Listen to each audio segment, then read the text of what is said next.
Hello there guys, it's Stephen here, back with another little video, another little Academy roundup. But before I get onto that, I want to ask a very quick little favour. That song you're hearing in the background, my band Embers, we have a new song we've just released today. I made the video once again for it. I'm doing that really cheeky thing again where I say, can you go and have a listen? Go and have a check of that, go and have a listen, go and have a watch. It would mean a lot to me genuinely because I put a lot of time into making that video. We put a lot of time into writing that song as well, and obviously music is my first love.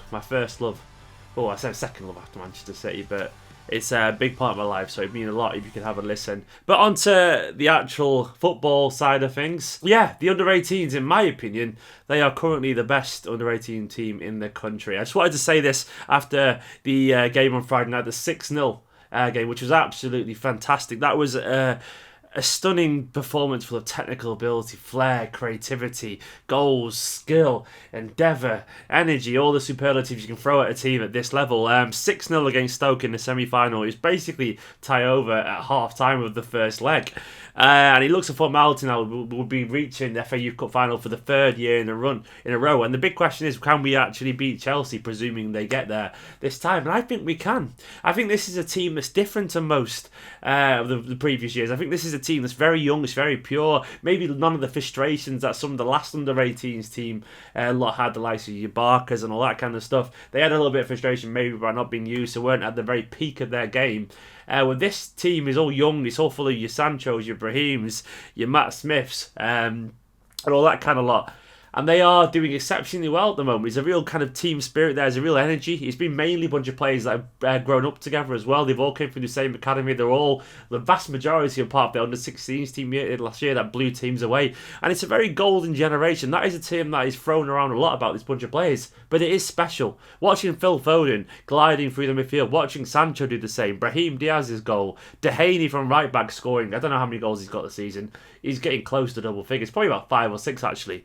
But watching the football, then the Mature finding his goal-scoring boost again with a stunning hat-trick, it's just very special to watch this bunch of players. And I feel honoured genuinely to watch it. And I think we're all seeing the fruits of the labour of this CFA now. I do think Pep, when he said the other week that these young players have to want it, I think he's opening the door for them. I think he's saying that these players are special, that they will get a chance if they warrant it. I don't think it's an empty promise either. I think City have very much got their eyes on this bunch of players, and rightfully so.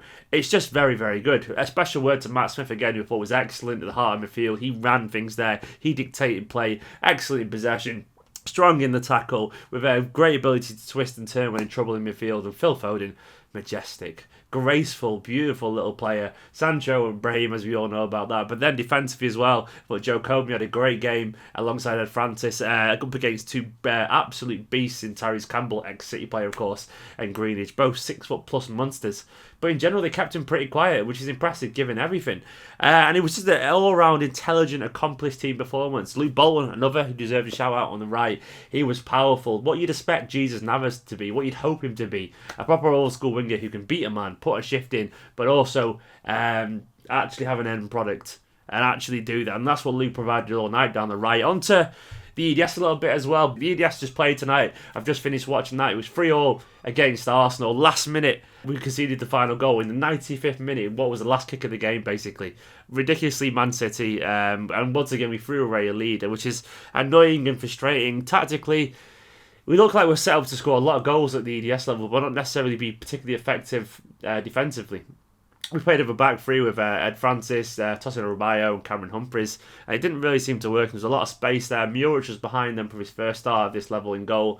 And Arsenal, they're going to basically create a chance every single time they went forward. It wasn't for lack of trying, it's just a lot of kind of consistency problems in terms of the defence, a lot of kind of gaps with here in between the lines of Cameron Humphreys and Ed Francis not knowing how wide to go and so on, gaps appearing quite openly around Adebayo, but it's just one of those things. Individually, there were some nice performances. Sancho was up against Carl Jenkinson, obviously a bit of a crap player, but he played for England once, and he's a senior player, and he did pretty well. Quiet for a little bit, but he did very well, all things considering. Brahim was his usually spriteful self. Thought there was some encouraging signs with Denzel Bueno for the first half an hour, 40 minutes. Still obviously feeding his way back after that horrible injury. And Thierry Ambrose, he had a great game as well.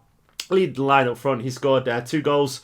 Both instinctive strikers finishes as well. In general, he put himself about a little bit. It looked like, for all the world, Lucas the Major, a sub, had won it by the penalty spot, but then typical City stroke, and we conceded in the very last kick of the game, basically. Frustrating, and it would have been a huge dent to our title hopes there, but a good game nonetheless, and a fun one to watch. But yeah, guys, tiny little bit of Academy roundup there. I thought it would be worth making one tonight because I'm going to do a preview tomorrow. And anyway, if I said, please go and check out Ember's new single, Unbound. I'm very, very proud of it. Give it a like. Give it a comment. It goes away. Give it a share on Facebook, on Twitter, whatever. Cheers, guys. Subscribe if you haven't already. Let me know if you want to see more Academy videos, what you want to see coming up this week. Obviously, there'll be a preview for the Monaco game, then a match reaction for the Monaco game. Hopefully, a vlog as well at the Liverpool game. So, see you later. Bye-bye.